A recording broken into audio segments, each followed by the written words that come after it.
very warm welcome, dear students, to Dr. Zia Ahmed YouTube channel. Today we shall be briefly introducing another way of translation, and that is going to be corpus-based translation. Corpus-based translation is going to be something which is really difficult to understand because it involves some new concepts in it. But I shall try to make it as easier as possible.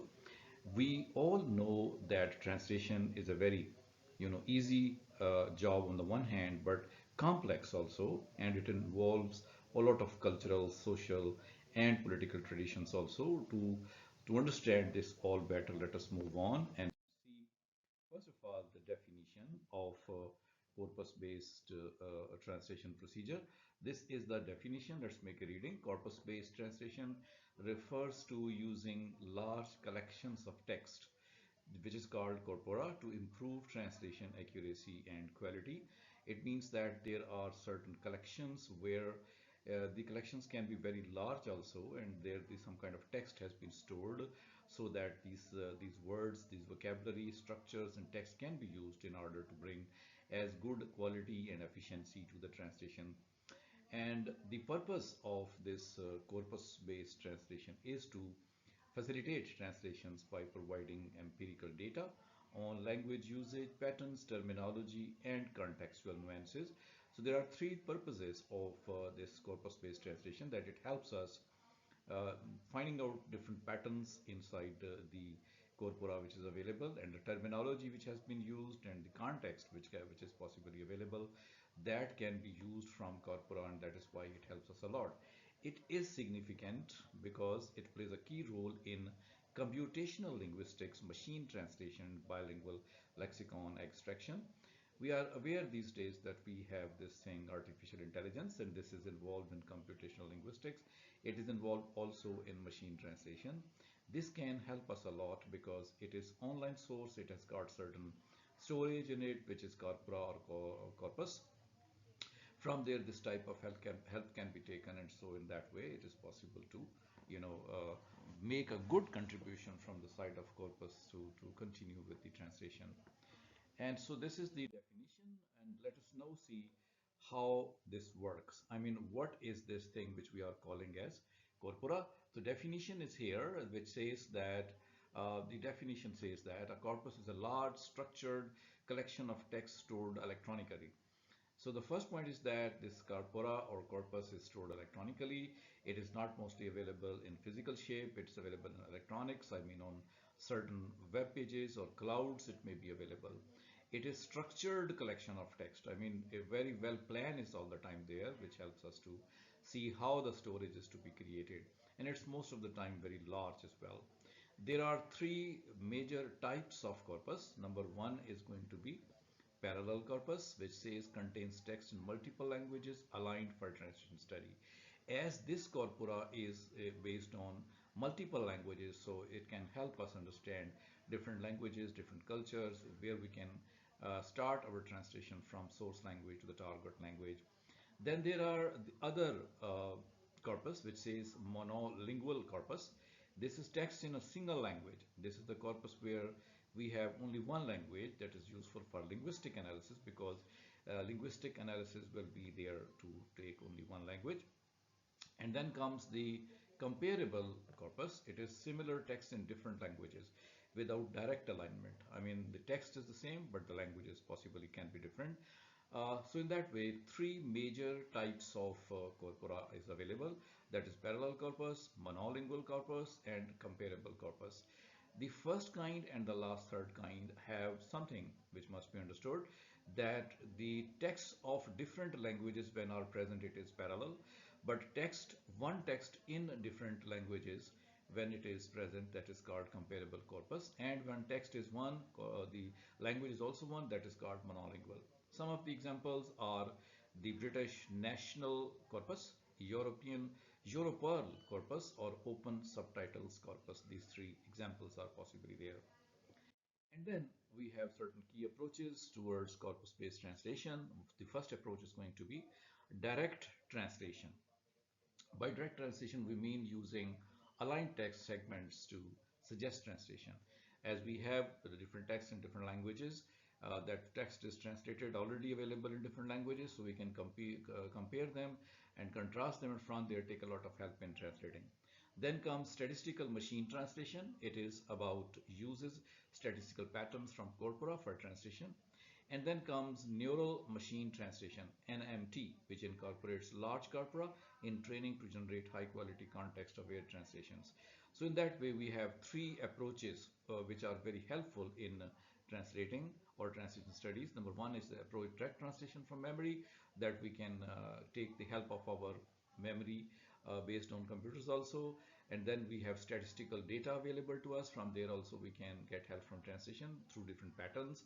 Then comes neural machine translation, that is definitely very large corpora where the training to generate high quality context aware translation is done. So in that way, three approaches are there. One is direct translation, then is the statistical machine translation, then is the NMT, that is neural machine translation.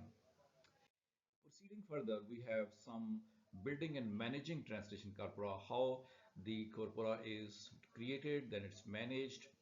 In that way, we can have three problems or 3 points here. First of all, the first point says that a collection sources, that we need to see where from these sources have been taken. These sources can be literary texts, or the sources can be legal documents, or the sources can be subtitles, or the news, or articles, or parallel texts, or repositories.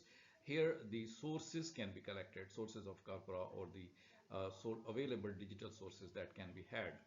Then the second step is processing steps: text, cleaning, tokenization, and alignment. This process, it definitely, as the name goes to suggest, it involves that we must be able to bring the corpora to the level of certain categories or tokenization or alignment. If we do so, at that time definitely we are categorizing, and that goes to be called as the processing step. Then comes the challenges. The challenges, for example, we have different challenges. That is, the first of all, the first thing would be to ensure the accuracy, that is the handling of that data which is not required, which is not necessary. And after that, maintaining linguistic diversity, different type of linguistics, different type of languages that will be involved. So the maintaining of the diversity, that would be a big problem. So these are some of the managing issues also, or the ways through which the corpora are maintained for the sake of use in translation. Then comes some of the applications which are definitely very important.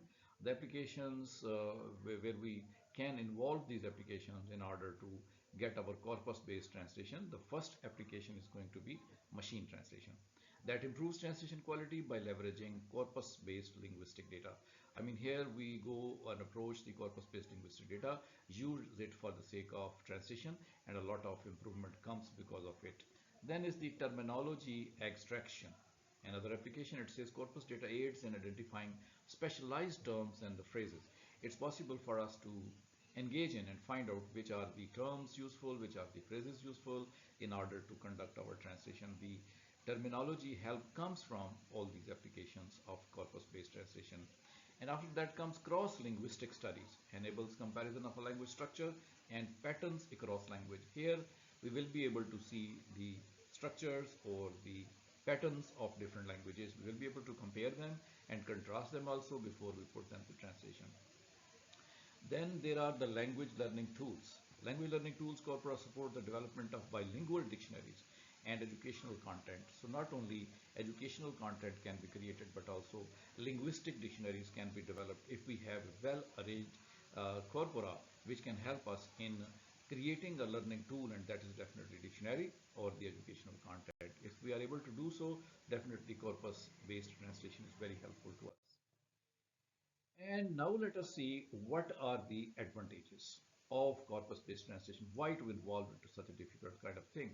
Number one thing is data-driven approach. This approach is grounded in the real world language data. I mean, we have collected different data, different texts, and accumulated them in corpus. It means that the real data-driven approach is here. We will be able to see what the data is, and that is confirmable as well. Secondly, it helps us to improve the accuracy of our translation, providing the context, providing the patterns. That helps us a lot in improving the accuracy. And then comes the matter of efficiency. That is also possible, that the efficiency may be maintained with the speed translation processes through TM and automated suggestions also. The automated suggestions can come only if the corpus is available, and this corpus definitely based translation therefore will be more efficient. Then enhanced consistency. This corpus-based translation's fourth major benefit is that it ensures uniformity in terminology and phrasing across the text. So all these four benefits are there in order to do as good translation as possible, and that's possible only if the corpus-based translation is done. Then comes some of the challenges. First of all, the very first challenge is of the data quality. Sometimes we find the data is inconsistent and the quality is poor, it's unreliable, and that is why the translation would be impacted because of this problem. Then the languages are different, especially the regional languages and the dialects, and the languages keep on evolving also because of this too. This change can cause a lot of issue for us. The scalability is the next issue. Large corpora require significant computational resources. That means the good computers, good computing machines are required in order to do this corpus-based translation, which is most of the time an issue because of the poverty of available machines. And then comes the limitations of the context, which says corpora may lack certain cultural or situational context. It's not simply may, it is yes, the lack or the deficiency of the cultural context or situational context mostly missing in machine translation. So that is why there is the limitation of this type of translation also. So these four, data quality, language variability, scalability issue, and contextual limitations are some of the challenges which this corpus-based translation can possibly face. It can be some of the examples. For example, Joro Pearl corpus says this is used extensively in research and MT for translating European Parliament proceeding. This data, this kind of machine or this kind of corpora is already being used, as we are told, in European Parliament. Then is the Google Translate, which is called NMT, Neuro Machine Translation, trained on vast corpora, illustrating effectiveness of corpus-based approach.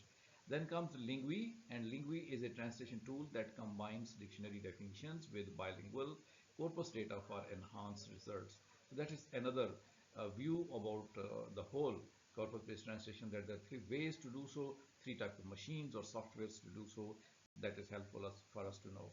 And then, yeah, definitely, we are reaching to the conclusion, where in summary we can say that corpus-based translation uh, revolutionizes the translation accuracy, efficiency, and consistency, that this is the way through which we can improve our translation studies, our translation techniques with the help of the corpora.